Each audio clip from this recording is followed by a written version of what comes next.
ஓம் சாந்தி.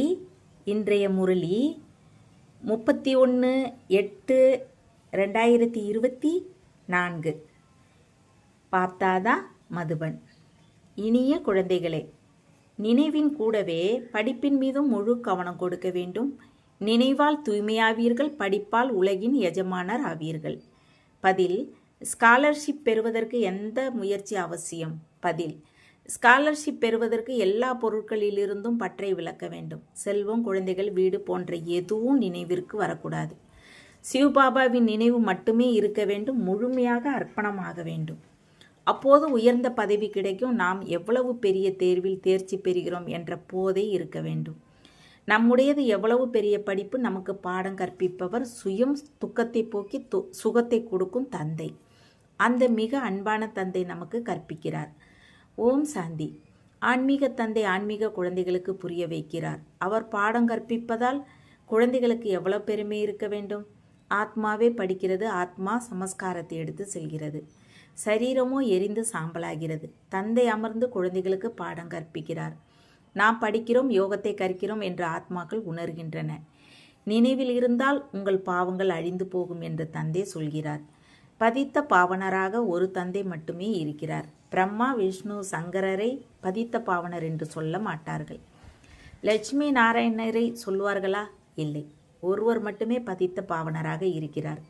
ஒருவர் மட்டுமே முழு உலகையும் தூய்மையாக மாற்றக்கூடியவராக இருக்கிறார். அவர் உங்கள் தந்தை, எல்லையற்ற தந்தை, மிக அன்பானவர் என்பது குழந்தைகளுக்கு தெரியும். பாபா, வாருங்கள், வந்து எங்கள் துக்கத்தை போக்குங்கள், சுகத்தை கொடுங்கள் என்று சொல்லி அவரை நினைவு செய்து வந்தீர்கள். அதே உலகமே இருக்கிறது. இந்த சக்கரத்தில் எல்லோரும் வந்தே ஆக வேண்டும். 84 பிறவிகளின் சக்கரத்தையும் தந்தை புரிய வைத்திருக்கிறார். ஆத்மாவே சமஸ்காரத்தை எடுத்து செல்கிறது. இந்த மரணலோகத்திலிருந்து அமரலோகத்திற்கு, அதாவது நரகத்திலிருந்து சொர்க்கத்திற்கு போவதற்கு நாம் படிக்கிறோம் என்பதை ஆத்மா அறிந்திருக்கிறது. குழந்தைகள், உங்களை மீண்டும் உலகின் எஜமானர்களாக மாற்ற தந்தை வந்திருக்கிறார். நீங்கள் எவ்வளவு பெரிய தேர்வில் தேர்ச்சி பெற்றிருக்கிறீர்கள். மிக பெரிய தந்தை உங்களுக்கு பாடம் கற்பிக்கிறார். எந்த நேரம் தந்தை அமர்ந்து பாடம் கற்பிப்பாரோ அந்த நேரம் போதை ஏறுகிறது. பாபா மிக ஊக்க உற்சாகத்தோடு போதை ஏற்றுகிறார். அமரலோகத்திற்கு தகுதி பெற வைக்கவே தந்தை வருகிறார். இங்கே யாரும் தகுதியோடு இல்லை. நாம் தகுதி வாய்ந்த தேவர்களின் முன்பாக தலை வணங்கி வந்தோம் என்பது உங்களுக்கு தெரியும். இப்பொழுது பாபா மீண்டும் நம்மை முழு உலகத்திற்கும் எஜமானர்களாக மாற்றுகிறார். அதனால் அந்த போதை எப்போதும் உயர்ந்த நிலையில் இருக்க வேண்டும். அதற்காக இங்கே இருக்கும் போது போதை ஏறுவதும் வெளியே சென்றவுடன் குறைவதும் கூடாது. பாபா, நாங்கள் உங்களை மறந்து விடுகிறோம் என்று குழந்தைகள் சொல்கிறீர்கள். நீங்கள் பதித்த உலகில் பதித்த சரீரத்தில் வந்து எங்களுக்கு பாடம் கற்பிக்கிறீர்கள். உலகின் எஜமானர்களாக மாற்றுகிறீர்கள். குழந்தைகள், நீங்கள் உலகின் அரச பாக்கியம் என்ற மிக பெரிய லாட்டரி பெறுகிறீர்கள். எனினும் நீங்கள் மறைமுகமாக இருக்கிறீர்கள். இப்படி உயர்ந்த படிப்பின் மீது நல்லபடியாக கவனம் கொடுக்க வேண்டும். வெறும் நினைவு யாத்திரையால் மட்டும் வேலை நடக்காது. படிப்பும் அவசியம். 84 பிறவிகளின் சக்கரத்தை எப்படி சுற்றி வருகிறீர்கள் என்பதும் புத்தியில் சுற்ற வேண்டும். தந்தை மிக ஜோராக போதை ஏற்றுவதை நீங்கள் உணர்கிறீர்கள். உங்களை போன்ற பெரிய மனிதராக யாரும் ஆக முடியாது. நீங்கள் மனிதரிலிருந்து தேவராக மாறுகிறீர்கள். உங்களை தவிர வேற யாரும் உலகின் எஜமானர்களாக மாற முடியுமா என்ன? உலகின் எஜமானர்களாக மாற வேண்டும் என்று கிறிஸ்தவர்கள் முயற்சி செய்தனர். எனினும் உங்களை தவிர வேறு யாரும் உலகின் எஜமானர்களாக மாறுவதற்கு சட்டத்தில் இடமில்லை. அப்படி மாற்றக்கூடிய தந்தையும் தேவை. வேறு யாரிடமும் அந்த சக்தி இல்லை. குழந்தைகள், உங்களுக்கு மிக நல்ல புத்தி இருக்க வேண்டும். ஞான அமிர்தத்தின் டோஸை ஏற்றிக்கொண்டே இருக்கிறார். நாம் தந்தையை அதிகமாக நினைவு செய்கிறோம் என்பது மட்டுமே இருக்கக்கூடாது. நினைவால் தான் பாவனமாக மாறுவீர்கள். இருந்தும் பதவியும் பெற வேண்டும். அடி வாங்கியாவது எல்லோரும் பாவனமாக மாறியே தீர வேண்டும். எனினும் உலகின் எஜமானர்களாக மாற்ற தந்தை வந்திருக்கிறார். எல்லோரும் சாந்திதாமத்திற்கு போவார்கள். எல்லோரும் சென்று அமர்ந்து விட வேண்டுமா என்ன? அது எந்த வேலைக்கும் ஆகாததாக இருக்கிறது. யார் மீண்டும் சொர்க்கத்துக்கு வந்து ராஜ்யம் செய்கிறார்களோ அவர்களே வேலைக்கு பயன்படுபவர்களாக இருக்கிறார்கள். சொர்க்கத்தின் அரச பாக்கியத்தை பெறவே நீங்கள் இங்கே வந்திருக்கிறீர்கள். உங்களிடம் அரச பாக்கியம் இருந்தது. பிறகு அதை மாயா பறித்து கொண்டது. இப்போது மீண்டும் மாயா ராவணனின் வெற்றி பெற வேண்டும். நீங்களே உலகின் எஜமானர்களாக மாற வேண்டும். இப்போது உங்களை ராவணனை வெற்றி பெற வைக்கிறார். ஏனென்றால் நீங்கள் ராவண ராஜ்யத்தில் விகாரிகளாக மாறியிருக்கிறீர்கள். அதனால் மனிதர்களை குரங்குகளோடு ஒப்பிடுகிறார்கள். குரங்கிடம் அதிக விகாரம் இருக்கிறது. தேவர்கள் சம்பூர்ண நிர்விகாரிகள். இந்த தேவர்களே 84 பிறவிகளுக்கு பிறகு பதித்தர்களாக மாறினார்கள். உங்களிடம் எந்த செல்வம், குழந்தைகள், சரீரம் போன்றவை இருக்குமோ அவை எல்லாவற்றிலிருந்தும் பற்றை விலக்க வேண்டும் என்று தந்தை சொல்கிறார். பணக்காரர்கள் செல்வத்தின் பின்னால் சாகிறார்கள். பிடியில் பைசா இருக்கிறது, அதை விடுவதே இல்லை. ராவணனின் சிறையில் அடைக்கப்பட்டு இருக்கிறார்கள். கோடியில் ஒருவரே வருவார். அவர் இந்த எல்லா பொருட்களிலிருந்தும் பற்றை விலக்கி குரங்கிலிருந்து தேவராக மாறுவார். யாரெல்லாம் செல்வந்தர்களோ மிகப்பெரிய லட்சாதிபதிகளோ கையில் பைசாவை பிடித்து வைத்திருக்கிறார்களோ அவர்கள் அவற்றின் மீது உயிரையே வைத்திருக்கிறார்கள். முழு நாளும் மாட மாளிகை, குழந்தைகள் போன்றவற்றின் நினைவுகளே வந்து கொண்டிருக்கும். அவற்றின் நினைவில் இறந்து போவார்கள். கடைசியில் வேற எந்த பொருளும் நினைவுக்கு வரக்கூடாது என்று தந்தை சொல்கிறார். என்னை மட்டும் நினைவு செய்தால் ஜென்ம ஜென்ம பாவங்கள் நாசமாகும். செல்வந்தரின் பைசாக்கள் எல்லாம் மண்ணோடு மண்ணாக போக வேண்டும். ஏன் என்றால் அவை பாவத்தின் பைசாக்கள். அவை காரியத்திற்கு வராது. நான் ஏழை பங்காளன் என்று தந்தை சொல்கிறார். நான் ஏழைகளை செல்வந்தர்களாகவும் செல்வந்தர்களை ஏழைகளாகவும் மாற்றுகின்றேன். இந்த உலகம் மாற வேண்டியிருக்கிறது. எங்களிடம் இவ்வளவு செல்வம், பொருட்கள், ஏரோப்ளேன், கார்கள், மாளிகைகள் இருக்கின்றன என பைசாவின் போதை எவ்வளவு இருக்கிறது? பிறகு தந்தையை நினைவு செய்ய எவ்வளவுதான் தலையில் முட்டிக்கொண்டாலும் அந்த நினைவு நிற்பது இல்லை. அதற்கு சட்டத்தில் இடமில்லை. கோடியில் ஒருவரே வருவார். மற்ற எல்லோரும் பைசாவையே நினைவு செய்து கொண்டு இருப்பார்கள். தேகம் உட்பட எவற்றையெல்லாம் பார்க்கிறீர்களோ அவை அனைத்தையும் மறந்துவிடுங்கள். இதில் சிக்கியிருந்தால் உயர்ந்த பதவி பெற முடியாது. தந்தை முயற்சி செய்ய வைப்பார்தானே. நரனிலிருந்து நாராயணராக மாற நீங்கள் இங்கே வந்திருக்கிறீர்கள். அதனால் இதில் யோகமும் முழுமையாக இருக்க வேண்டும். ஒரு சிவபாபாவை தவிர எந்த ஒரு பொருளோ, செல்வமோ, குழந்தையோ எதுவும் நினைவிற்கு வரக்கூடாது. அப்போதே நீங்கள் மிக உயர்ந்த ஸ்காலர்ஷிப் பெற முடியும், உயர்ந்த பரிசை பெற முடியும். அந்த மனிதர்கள் உலக அமைதிக்கு ஆலோசனை கொடுக்கிறார்கள். அதற்கு அற்ப பைசாவின் மெடல் கிடைக்கிறது. அதை பார்த்தே மகிழ்ச்சி அடைகிறார்கள்.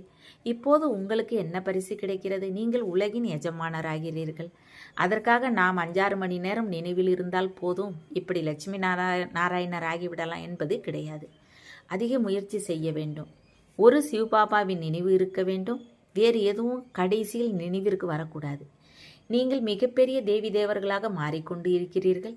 நீங்கள் பூஜைக்கு உரியவர்களாக இருந்தீர்கள். பிறகு மாயா உங்களை பூசாரியாக பதித்தராக மாற்றியது என்று தந்தை புரிய வைக்கிறார். நீங்கள் பிரம்மாவை தேவராக நினைக்கிறீர்களா அல்லது பகவானாக நினைக்கிறீர்களா என்று உங்களிடம் மனிதர்கள் கேட்கிறார்கள். நாங்கள் பிரம்மாவை பகவான் என்று சொல்வது இல்லை. நீங்கள் வந்து புரிந்து கொள்ளுங்கள் என்று நீங்கள் சொல்லுங்கள். உங்களிடம் நல்ல நல்ல சித்திரங்கள் உள்ளன. திரிமூர்த்தி, காலசக்கரம் மற்றும் மரத்தின் சித்திரங்கள் எல்லாவற்றையும் விட நம்பர் 1 இருக்கின்றன. ஆரம்பத்தில் இந்த சித்திரங்கள் மட்டுமே இருந்தன. இவை உங்களுக்கு அதிகமாக காரியத்திற்கு வரும். லட்சுமி நாராயணரின் சித்திரத்தை நீங்கள் வெளிநாடுகளுக்கு கொண்டு சென்றால் அதிலிருந்து அவர்களால் ஞானத்தை பெற முடியாது. திரிமூர்த்தி, காலசக்கரம் மற்றும் மரம் முக்கிய சித்திரங்களாக இருக்கின்றன. யார் யார் எப்போது வருகிறார்கள்? ஆதி சனாதன தேவி தேவர் தர்மம் எப்போது முடிகிறது? பிறகு ஒரு தர்மத்தின் ஸ்தாபனை யார் செய்கிறார் என்பதை அதில் காட்டியிருக்கிறார்கள். மற்ற எல்லா தர்மங்களும் அழிந்து விடுகின்றன. எல்லோரையும் விட மேலே இருப்பவர் சிவபாபா. பிறகு பிரம்மா சோ விஷ்ணு, விஷ்ணு சோ பிரம்மா. இந்த விளக்கம் இருக்கிறது தானே. அதற்காகவே சித்திரங்கள் உருவாக்கப்பட்டு இருக்கின்றன. மற்றபடி சூட்ச்மவதனம் காட்சிக்காக மட்டுமே இருக்கிறது. தந்தை படைப்பவர். முதலில் சூட்ச்மவதனத்தையும் பிறகு ஸ்தூலவதனத்தையும் படைக்கிறார். பிரம்மா ஒன்றும் தேவர் கிடையாது. விஷ்ணு தேவராக இருக்கிறார். புரிய வைப்பதற்காக உங்களுக்கு காட்சி கிடைக்கிறது. பிரஜாபிதா பிரம்மாவோ இங்கே இருக்கிறார். பிரம்மாவோடு கூட இருப்பவர்கள் பிராமணரிலிருந்து தேவராக மாறுபவர்கள். தேவர்கள் அலங்காரத்தோடு இருக்கிறார்கள். இவர்களை பரிஸ்தாக்கள் என்று சொல்கிறார்கள். பரிஸ்தாவாக மாறி பிறகு வந்து தேவ பதவி பெறுவார்கள். கற்ப மாளிகையில் பிறவி பெறுவார்கள். உலகம் மாறிக்கொண்டே இருக்கிறது. போக போக நீங்கள் எல்லாவற்றையும் பார்த்து கொண்டே இருப்பீர்கள். நன்றாக உறுதியாகி விடுவீர்கள். இன்னும் கொஞ்ச நேரம் இருக்கிறது. நீங்கள் நரனிலிருந்து நாராயணனாக மாற வந்திருக்கிறீர்கள். பெயிலரானால் பிரஜையாவீர்கள். சந்நியாசி போன்றோர் இந்த விஷயங்களை புரிய வைக்க முடியாது. ராம் ராஜா ராம் பிரஜா என்று பாடுகிறார்கள். பிறகு அங்கே அதர்மத்தின் விஷயங்கள் எப்படி ஏற்பட முடியும்?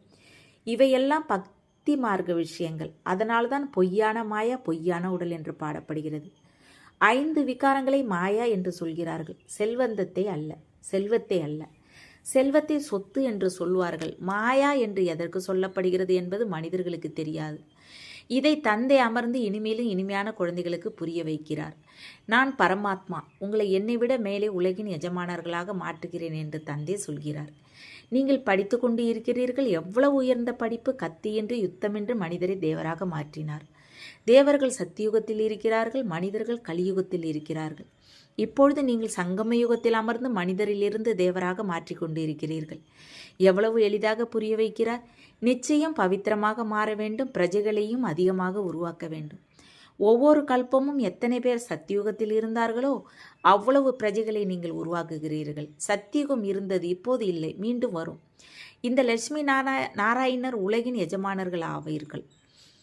சித்திரங்கள் இருக்கின்றன. இந்த ஞானத்தை இப்போது உங்களுக்கு கொடுக்கிறேன் என்று தந்தை சொல்கிறார். பிறகு காணாமல் போய்விடும். பிறகு தாப்பர யுகத்திலிருந்து பக்தி ஆரம்பமாகும். ராவண ராஜ்யம் வரும். சிருஷ்டி சக்கரம் எப்படி சுற்றுகிறது என்பதை நீங்கள் வெளிநாடுகளிலும் புரிய வைக்கலாம். லட்சுமி நாராயணரோட சித்திரத்தோடு மற்ற தர்மங்களில் உள்ளவர்களுக்கு எந்த தொடர்பும் இல்லை. எனவே இந்த திரிமூர்த்தி மற்றும் மரம் முக்கிய சித்திரங்களாக இருக்கின்றன என்று தந்தை சொல்கிறார். இது மிக ஃபர்ஸ்ட் கிளாஸாக இருக்கிறது. இன்னென்ன தர்மங்கள் எப்போது வரும், கிறிஸ்து எப்போது வருவார் என்பதை மரம் மற்றும் கால சக்கரத்திலிருந்து புரிந்து கொள்வார்கள். அந்த எல்லா தர்மங்களும் பாதியில் இருக்கின்றன. மற்ற பாதியில் சூரிய சந்திர வம்சிகள் நீங்கள் இருக்கிறீர்கள். இது 5000 வருடங்களின் விளையாட்டு. ஞானம், பக்தி, வைராக்கியம். ஞானம் பகல், பக்தி இரவு. பிறகு எல்லையற்ற வைராக்கியம் வருகிறது. இந்த பழைய உலகம் அழிந்து போக வேண்டும் என்பது உங்களுக்கு தெரியும். அதனால் இதை மறக்க வேண்டும். பதித்த பாவனர் யார் என்பதையும் நீங்கள் நிரூபிக்க வேண்டும். பதித்த பாவனர் சீதாராம் என்று இரவு பகலாக பாடிக்கொண்டே இருக்கிறார்கள். காந்தியும் கீதை படித்து வந்தார். பதித்த பாவனரே, சீதையின் ராமரே என்று அவரும் பாடி வந்தார். ஏனென்றால் நீங்கள் எல்லோரும் சீதைகள், மணப்பெண்கள். தந்தை மணமகன். பிறகு ரகுபதி ராகவ ராஜாராம் என்று சொல்கிறார்கள். இப்பொழுது அவர் திரேதா யுகத்து ராஜா. எல்லா விஷயங்களையும் குழப்பி விட்டார்கள். எல்லோரும் கைகளை தட்டி கொண்டு இருக்கிறார்கள். நானும் பாடி வந்தேன். காதி போன்ற ஆடைகளை 1 வருடம் அணிந்தேன். இவரும் காந்தியை பின்பற்றுவராக இருந்தார் என்று தந்தை அமர்ந்து புரிய வைக்கிறார். இவரும் எல்லாவற்றையும் அனுபவம் செய்திருந்தார். ஃபர்ஸ்ட் ஸோ லாஸ்ட் ஆகியிருந்தார். இப்போது மீண்டும் ஃபர்ஸ்ட் ஆவார். இங்கும் அங்கும் பிரம்மாவை அமர வைத்திருக்கிறீர்கள் என்று உங்களிடம் சொல்கிறார்கள். மரத்தின் உச்சியில் நிற்கிறார் என்பதையும் புரிய வைக்க வேண்டும். எவ்வளவு தெளிவாக இருக்கிறது. இவர் பதித்த உலகின் கடைசியில் நிற்கிறார். ஸ்ரீ கிருஷ்ணரையும் மேலே காட்டியிருக்கிறார்கள். 2 பூனையும் சண்டையிட கிருஷ்ணர் வெண்ணெய் சாப்பிடுகிறார். மாதர்களுக்கு காட்சிகள் கிடைக்கின்றன. அவரது வாயில் வெண்ணெய் இருக்கிறது, அதாவது சந்திரன் இருக்கிறது என்று நினைக்கிறார்கள். உண்மையில் அது வாயில் உலகின் அரச பாக்கியம்.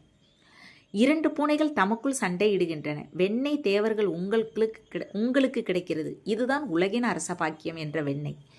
வெடிகுண்டுகளை உருவாக்குவதும் அதிக மேம்பாடுகளை செய்து கொண்டு இருக்கிறார்கள். அப்படிப்பட்ட பொருட்களை போடுகிறார்கள். அதனால் மனிதர்கள் உடனே இறக்க வேண்டும். கத்திக்கொண்டே இருக்கக்கூடாது. அப்படி ஹிரோஷிமாவில் நடந்தது. இப்போது வரை நோயாளியாக இருக்கிறார்கள். இனிமேலும் இனிமையான குழந்தைகளே, அரை கல்பம் வரை நீங்கள் சுகமாக இருக்கிறீர்கள் என்று தந்தை புரிய வைக்கிறார். எந்தவித சண்டை போன்றவற்றின் பெயரே இருக்காது. இவையெல்லாம் பின்னால் ஆரம்பமாகின்றன. இவற்றின் எதுவும் முன்னர் இருக்கவில்லை, மீண்டும் இருக்காது. சக்கரம் ரீபிட் ஆகிறது. தந்தை எல்லாவற்றையும் நல்லபடியாக புரிய வைக்கிறார். அவற்றை குழந்தைகள் முழுமையாக தாரணை செய்ய வேண்டும். அத்தோடு ஈஸ்வரிய சேவையிலும் ஈடுபட வேண்டும். இதுவோ சீச்சி உலகம். இதை வைத்திரணி நதி என்று சொல்கிறார்கள். தந்தை உங்களை எந்த அளவு உயர்ந்தவர்களாக நினைக்கிறாரோ அந்த அளவு நீங்கள் உங்களை உயர்ந்தவர்களாக நினைப்பதில்லை என்பதை தந்தை அமர்ந்து குழந்தைகளுக்கு புரிய வைக்கிறார். குழந்தைகள் உங்களுக்கு அதிக போதை இருக்க வேண்டும். ஏனென்றால் நீங்கள் மிக உயர்ந்த குலத்தை சேர்ந்தவர்கள். நல்லது. இனிமேலும் இனிமையான காணாமல் போய் கண்டெடுக்கப்பட்ட செல்ல குழந்தைகளுக்கு தாய் தந்தை பாப்தாதாவின் அன்பு நினைவுகள் மற்றும் காலை வணக்கம். ஆன்மீக குழந்தைகளுக்கு ஆன்மீக தந்தை நமஸ்தே. ஆன்மீக தந்தைக்கு ஆன்மீக குழந்தைகளின் அன்பு நினைவுகள் மற்றும் நமஸ்தே. தாரணைக்கான முக்கிய சாரம். 1. உங்கள் புத்தியை நல்லதாக்கி தினந்தோறும் ஞான அமிர்தத்தின் டோஸை அதிகரிக்க வேண்டும். நினைவோடு கூடவே படிப்பின் மீது முழு கவனத்தை அவசியம் கொடுக்க வேண்டும். ஏனென்றால் படிப்பால் தான் உயர்ந்த பதவி கிடைக்கிறது. 2. நாம் மிக உயர்ந்த குலத்தை சேர்ந்தவர்கள். சுயம் பகவான் நமக்கு பாடம் கற்பிக்கிறார் என்ற போதையில் இருக்க வேண்டும். ஞானத்தை தாரணை செய்து ஈஸ்வரிய சேவையில் ஈடுபட வேண்டும். வரதானம்: திருப்தியின் விசேஷத்தால் ஒவ்வொரு கடின பேப்பரிலும் வெற்றி பெறும் உறுதி நிறைந்தவராகுக. திருப்தி பிராமணர்களின் விசேஷ லட்சணமாக இருக்கிறது. எந்த பாகம் கிடைத்தாலும் அதில் திருப்தியாக இருப்பதே முன்னேறுவதாகும்.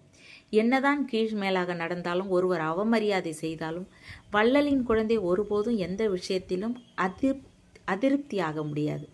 அவர் தன்னிடம் திருப்தியாகி பிறரிடமும் திருப்தியாக இருப்பார். அதற்காக எவ்வளவு கடின பேப்பர் வந்தாலும் நான் திருப்தியாக இருந்தே தீர்வேன் என்ற உறுதியான எண்ணங்களை எழுப்புங்கள். அப்போதே வெற்றி கிடைத்து கொண்டே இருக்கும். ஸ்லோகன்: யாருடைய உள்ளத்தில் சதா மகிழ்ச்சியின் சூரியன் உதயமாகி இருப்பாரோ அவரே மகிழ்ச்சி ஆனவர். ஓம் சாந்தி. தேங்க்ஸ் பாபா.